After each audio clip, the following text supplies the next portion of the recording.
Hello dear students, आज हम पढ़ेंगे क्लास 12 का lecture number 18 combination of capacitors. Combination of capacitors के बारे में पढ़ते हैं। पहले हम आते हैं सीरीज़ कम्बिनेशन ऑफ कैपेसिटर्स। आज का हमारा जो वीडियो होगा वो होगा सीरीज़ कम्बिनेशन ऑफ कैपेसिटर्स के ऊपर। सीरीज़ कम्बिनेशन ऑफ कैपेसिटर्स के बारे में पढ़ते हैं। ये हमारे पास 3 कैपेसिटर्स हैं। ये कैपेसिटर नंबर 1, ये कैपेसिटर नंबर 2 और ये कैपेसिटर नंबर 3। कैपेसिटर 1 के इस प्लेट पर पॉजिटिव चार्जेस और इस प्लेट पर नेगेटिव चार्जेस हैं। इसी तरह कैपेसिटर नंबर 2 के इस प्लेट पर पॉजिटिव चार्जेस और इस प्लेट पर नेगेटिव चार्जेस। इसी तरह कैपेसिटर नंबर 3 के इस प्लेट पर पॉजिटिव चार्जेस और इस प्लेट पर नेगेटिव चार्जेस हैं। कैपेसिटर जो है ये कनेक्ट है, यानी ये तीनों कैपेसिटर जो है ये कनेक्ट है बैटरी के साथ। बैटरी का पोटेंशियल V है। इसी तरह कैपेसिटर नंबर 1 का पोटेंशियल V1 है, कैपेसिटर नंबर 2 का पोटेंशियल V2 है और कैपेसिटर नंबर 3 का पोटेंशियल V3 है। कैपेसिटर नंबर 1 का कैपेसिटेंस C1 के बराबर है, कैपेसिटर नंबर 2 का कैपेसिटेंस C2 के बराबर है और इस तरह कैपेसिटर नंबर 3 का कैपेसिटेंस C3 के बराबर है। चूँकि कैपेसिटर की इक्वेशन के बारे में हम जानते हैं कि Q = CV, यानी कैपेसिटर का इक्वेशन हमारे पास बराबर होता है Q = CV के। कैपेसिटर नंबर 1 जो है ये चार्जेस को स्टोर करता है Q1, सो Q1 = C1V1।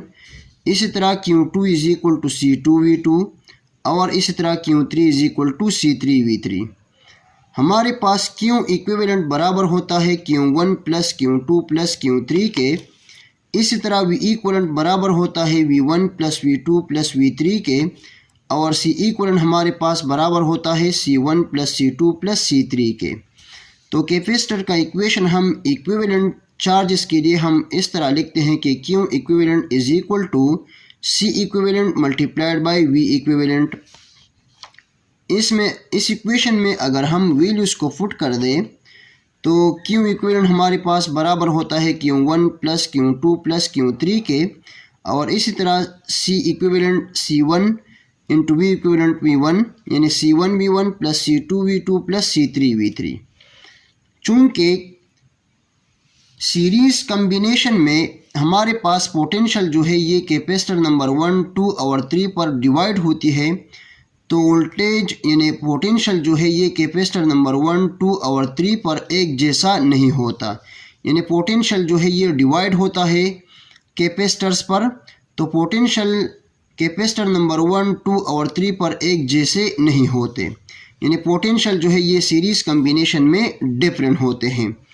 तो चूँकि के पोटेंशियल जो है ये डिफरेंट होता है, इसलिए हम पोटेंशियल को फाइंड करते हैं कि पोटेंशियल हमारे पास किसके बराबर होता है। तो V इक्विवेलेंट हमारे पास बराबर हो जाएगा Q इक्विवेलेंट / C इक्विवेलेंट के। अब Q इक्विवेलेंट हमारे पास बराबर होता है Q1 + Q2 + Q3 के और डिवीजन में C इक्विवेलेंट हमारे पास बराबर होता है C1 + C2 + C3 के। सीरीज़ कम्बिनेशन में हर एक कैपेसिटर जो है ये इक्वल चार्जेस को स्टोर करता है।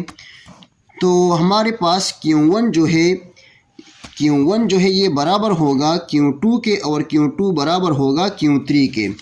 हमने यहाँ पर लिखा हुआ है कि Q1 = Q2 और Q2 = Q3। तो इसी तरह Q1 = Q2, Q2 = Q3, सो ये बराबर हो जाएगा Q इक्विवेलेंट के। तो Q इक्विवेलेंट को हम कॉमन लेते हैं, यानी चूँकि हमारे पास यहाँ पर Q1 Q2 के बराबर है, Q2 Q3 के बराबर है, Q3 Q इक्विवेलेंट के बराबर है, तो इसको हमने कॉमन लिया इस इक्वेशन से। सो हमारे पास आ जाएगा Q इक्विवेलेंट हमारे पास कॉमन हो जाएगा और आ जाएगा 1/C1 + 1/C2 + 1/C3। V equivalent हमारे पास बराबर हो जाएगा Q equivalent × 1/C1 + 1/C2 + 1/C3। चूँकि V इक्विवेलेंट हमारे पास बराबर होता है Q equivalent divided by C equivalent के। इस इक्वेशन में हम पुट करते हैं V इक्विवेलेंट की जगह Q equivalent divided by C equivalent. So QE divided by CE ये बराबर हो जाएगा QE into 1 over C1 plus 1 over C2 plus 1 over C3 के। यहाँ पर QE के साथ कैंसिल हो जाएगा और हमारे पास आ जाएगा 1 over CE is equal to 1 over C1 plus 1 over C2 plus 1 over C3। ये हमारे पास 3 कैपेसिटर्स के लिए इक्वेशन आया। अगर हमारे पास n नंबर ऑफ कैपेसिटर्स हो तो n नंबर ऑफ कैपेसिटर्स के लिए ये इक्वेशन इस तरह आ जाएगा कि 1 over CE is equal to 1 over C1 plus 1 over C2 plus 1 over C3 plus up to 1 over Cn। ये याद रखिए कि in series combination of capacitors equivalent capacitance is always less than individual capacitance of a capacitor. यानी ये CE जो है ये less होगा C1 से, ये CE जो है ये लेस होगा C2 से, और इसी तरह ये CE जो है ये लेस होगा C3 से। अगर हमारे पास C1 लेस है तो उससे भी C इक्वलेंट जो है ये लेस होगा। अगर इन तीनों कैपेसिटेंस में हमारे पास C2 लेस होगा तो C इक्वलेंट उस C2 से भी लेस होगा। So in series combination of capacitors equivalent capacitance is always less than the individual capacitance of a capacitor. Thank you very much and all the very best of luck.